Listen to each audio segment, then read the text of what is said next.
ಇನ್ನು ಕೋಟಿ ಕೋಟಿ ವಂಚನೆ ಕೇಸ್ನಲ್ಲಿ ರೇಖಾ ಬಂಧನ ಆಗಿದೆ. ಸಿಸಿಬಿ ಅಧಿಕಾರಿಗಳು ವಂಚಕಿ ರೇಖಾಳನ್ನ ಬಂಧಿಸಿದ್ದಾರೆ.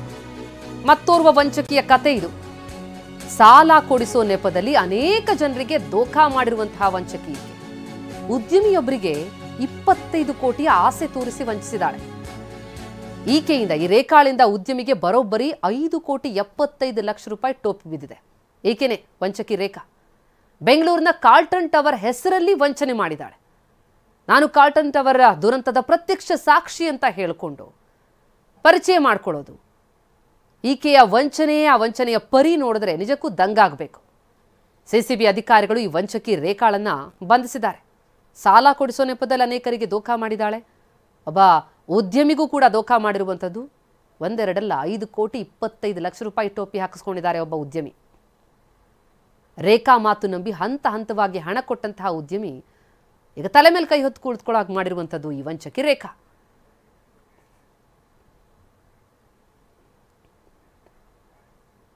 ನಾನು ಟ್ಯಾಕ್ಸ್ ಕಟ್ಟಬೇಕು ಅಂತಾನೆ ಇಸ್ಕೊಂಡಿರೋದು. ಯಾವ್ದು ವಿಚಾರಕ್ಕೆ?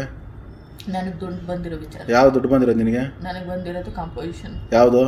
ನನಗೆ ಯಾವುದೋ ಒಂದು ಕಾಂಪೋಸಿಷನ್. ಯಾವುದು? ಕಾರ್ಲ್ಟನ್ ಟವರ್ದು ದುಡ್ಡು ಬಂದೈತೆ ಅಂತ ಇಸ್ಕೊಂಡಿರೋದು. ಕಾರ್ಲ್ಟನ್ ಟವರ್ ಓನರ್ ನಿಮ್ಗೆ ದುಡ್ಡು ಹಾಕಿದಾರಾ? ನನ್ನ ಕಸ್ಟಮರ್ ದುಡ್ಡು, ನನ್ನ ಓನರ್ಸು ದುಡ್ಡು ಹಾಕಿದ್ದಾರೆ. ಎಷ್ಟು ಕೋಟಿ?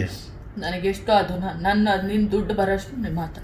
3,80,00,000 ನನ್ನ ಹತ್ರ ದುಡ್ಡು ಇಸ್ಕೊಂಡಿದ್ಯಾ? ಹೌದು, ನಾನು ಟ್ಯಾಕ್ಸ್ ಕಟ್ಟಬೇಕು ಅಂತಾನೆ ಇಸ್ಕೊಂಡಿರೋದು. ಯಾವ್ದು ವಿಚಾರಕ್ಕೆ? ನನಗೆ ದುಡ್ಡು ಬಂದಿರೋ ವಿಚಾರ. ಯಾವ ದುಡ್ಡು ಬಂದಿರೋದು ನಿನಗೆ? ನನಗೆ ಬಂದಿರೋದು ಕಾಂಪೋಸಿಷನ್. ಯಾವುದು? ನನಗೆ ಯಾವುದೋ ಒಂದು ಕಾಂಪೋಸಿಷನ್. ಯಾವುದು? ಕಾರ್ಲ್ಟನ್ ಟವರ್ದು ದುಡ್ಡು ಬಂದೈತೆ ಅಂತ ಇಸ್ಕೊಂಡಿರೋದು. ಕಾರ್ಲ್ಟನ್ ಟವರ್ ಓನರ್ ನಿಮ್ಗೆ ದುಡ್ಡು ಹಾಕಿದಾರಾ? ನನ್ನ ಕಸ್ಟಮರ್ ದುಡ್ಡು, ನನ್ನ ಓನರ್ಸು ದುಡ್ಡು ಹಾಕಿದ್ದಾರೆ. ಎಷ್ಟು ಕೋಟಿ? ನನಗೆ ಎಷ್ಟು ಅದು ನಿನ್ನ ದುಡ್ಡು ಬರೋಷ್ಟು ನಿಮ್ಮ ಹತ್ರ. 3,80,00,000 ನನ್ನ ಹತ್ರ ದುಡ್ಡು ಇಸ್ಕೊಂಡಿದ್ಯಾ? ಹೌದು, ನಾನು ಟ್ಯಾಕ್ಸ್ ಕಟ್ಟಬೇಕು ಅಂತಾನೆ ಇಸ್ಕೊಂಡಿರೋದು. ಈ ರೇಖಾಳ ವಂಚನೆ ಹೇಗ್ ಸಾಗುತ್ತೆ ಅಂತ ನೋಡ್ತಾ ಹೋದ್ರೆ ಈ ಹಿಂದೆ ಕೂಡ ಆಕೆ ಬಂಧನ ಆಗಿತ್ತು. ಆದ್ರೂ ಚಾಳಿ ಬಿಟ್ಟಿಲ್ಲ ಈ ವಂಚಕಿ. ಬೆಂಗಳೂರಿನಲ್ಲಿ ಇದ್ದುಕೊಂಡೇ ಯಾದಗಿರಿ ಅವರಿಗೂ ಕೂಡ ವಂಚಿಸಿದ್ದಾರೆ. ಫೋನ್ ಮೂಲಕ ಸುರಪುರದ ವ್ಯಕ್ತಿಯಿಂದ ಹಣ ವಸೂಲಿ ಮಾಡಿದ್ದಾಳೆ. ಈ ಕಾಟನ್ ಬೆಂಕಿ ದುರಂತದ ಪ್ರತ್ಯಕ್ಷ ಸಾಕ್ಷಿ ಅಂತ ಕತೆ ಹೇಳ್ಕೊಂಡು ಉದ್ಯಮಿಗೆ ವಂಚನೆ ಮಾಡಿದ್ದು ಒಂದು ಕಥೆಯಾದ್ರೆ ಇಲ್ಲಿಗೆ ನಿಲ್ಲಲ್ಲ ಈಕೆಯ ವಂಚನೆಯ ಕತೆ. ಶಾಸಕರ ಹೆಸರು ಹೇಳ್ಕೊಂಡು 2022ರಲ್ಲಿ ವಂಚನೆ ಮಾಡಿದ್ಲು ಈ ರೇಖಾ. ಸಿಸಿಬಿಯಿಂದ ಈಕೆ ಅರೆಸ್ಟ್ ಆಗಿದ್ದಾಳೆ. ಮಾಜಿ ಶಾಸಕ ರಾಜುಗೌಡ ತನಗೆ ಪರಿಚಯ ಅಂತ ಹೇಳ್ಕೊಂಡು ನೌಕರಿ ಕೊಡಿಸ್ತೀನಿ ಅಂತ ಹೇಳಿ ಶಾಸಕರ ಹೆಸರನ್ನ ದುರ್ಬಳಕೆ ಮಾಡಿಕೊಂಡು ಈಕೆ ಅನೇಕರಿಗೆ ವಂಚನೆ ಮಾಡಿದ್ದಾಳೆ. ಆಕೆ ಹೆಸರು ಬಳಸಿಕೊಂಡಿರುವಂತಹ ಆಡಿಯೋ ಕೂಡ ವೈರಲ್ ಆಗಿತ್ತು. ಮಾಜಿ ಶಾಸಕರ ದೂರಿನ ಹಿನ್ನೆಲೆ ಈಕೆಯನ್ನ ಬಂಧಿಸಲಾಗಿತ್ತು. ಬಂಧನಕ್ಕೊಳಗಾಗಿ ಹೊರಬಂದ ಮೇಲೂ ಕೂಡ ತನ್ನ ಚಾಳಿ ಬಿಡದ ಈ ವಂಚಕಿ ಹಲವರಿಗೆ ಮೋಸ ಮಾಡಿದ್ದಾಳೆ.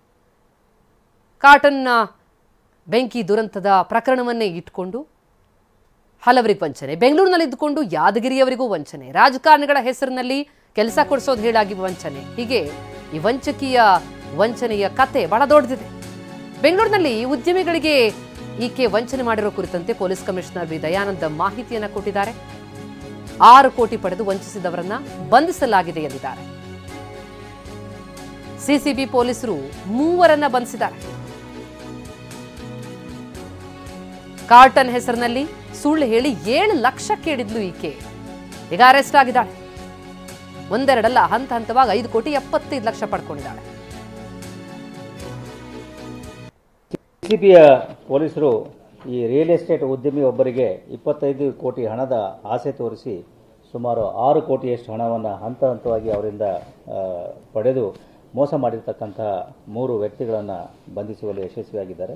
ಇದು 13ನೇ ತಾರೀಕು ಜನವರಿ ಈ ರಿಯಲ್ ಎಸ್ಟೇಟ್ ಉದ್ಯಮಿಯೊಬ್ಬರು ಸಿಸಿಬಿಗೆ ಬಂದು ಅವರನ್ನು ಈ ರೀತಿ 3 ವ್ಯಕ್ತಿಗಳು ಈ ದೊಂಬನಲ್ಲಿರ್ತಕ್ಕಂಥ ಕಾರ್ಲ್ಟನ್ ಟವರ್ ಏನು ಬಿಲ್ಡಿಂಗ್ ಇದೆ ಅದರ ಅವಘಡದಲ್ಲಿ ಅವರು ಸಾಕ್ಷಿಯಾಗಿದ್ದರು ಮತ್ತು ಈ 3 ವ್ಯಕ್ತಿಗಳ ಸಾಕ್ಷಿಗಳನ್ನು ನುಡಿದೇ ಇರೋ ಹಾಗೆ ಆ ಬಿಲ್ಡಿಂಗ್ ಓನರ್ಗಳು ರಿಕ್ವೆಸ್ಟ್ ಮಾಡ್ತಾ ಇದ್ದಾರೆ ಅಂತ ಹೇಳಿ ಮತ್ತು ಅದಕ್ಕೆ ಸುಮಾರು 25 ಕೋಟಿಯಷ್ಟು ಹಣವನ್ನು ಅವರಿಗೆ ಕೊಡಲಿಕ್ಕೆ ಒಪ್ಪಿದ್ದಾರೆ ಅಂತ ಹೇಳಿ ಒಂದು ಸುಳ್ಳು ಕಥೆಯನ್ನು ಸೃಷ್ಟಿಸಿ ಆ ಹಣದ ಭಾಗವಾಗಿ 6 ಕೋಟಿಯಷ್ಟನ್ನು ಈಗಾಗಲೇ ಬಂದಿದ್ದು. ಬಟ್ ಅದನ್ನು ಈ SBI ಬ್ಯಾಂಕ್ ಉಳಿತಾಯ ಖಾತೆಯಲ್ಲಿದೆ. ಬಟ್ ಅದನ್ನು ED ಮತ್ತು IT ಅವರು ಸ್ವಲ್ಪ ಕೊಕ್ಕೆ ಹಾಕಿದ್ದಾರೆ. ಅದಕ್ಕೋಸ್ಕರ ಅದನ್ನು ಬಿಡಿಸ್ಕೊಳ್ಳಿಕ್ಕೆ 7 ಲಕ್ಷ ರೂಪಾಯಿ ಕೊಟ್ಟರೆ ಅದು ರಿಲೀಸ್ ಆಗ್ತದೆ. ಅದು ಕೊಟ್ಟರೆ ನಾವು ನಿಮಗೆ ಅಧಿಕ ಹಣದ ಬಡ್ಡಿಯನ್ನು ಕೊಡ್ತೇವೆ ಅಂತ ಹೇಳಿ ನಂಬಿಸಿ ಆ ವ್ಯಕ್ತಿಯಿಂದ ಹಂತ ಹಂತವಾಗಿ ಸುಮಾರು 5,75,00,000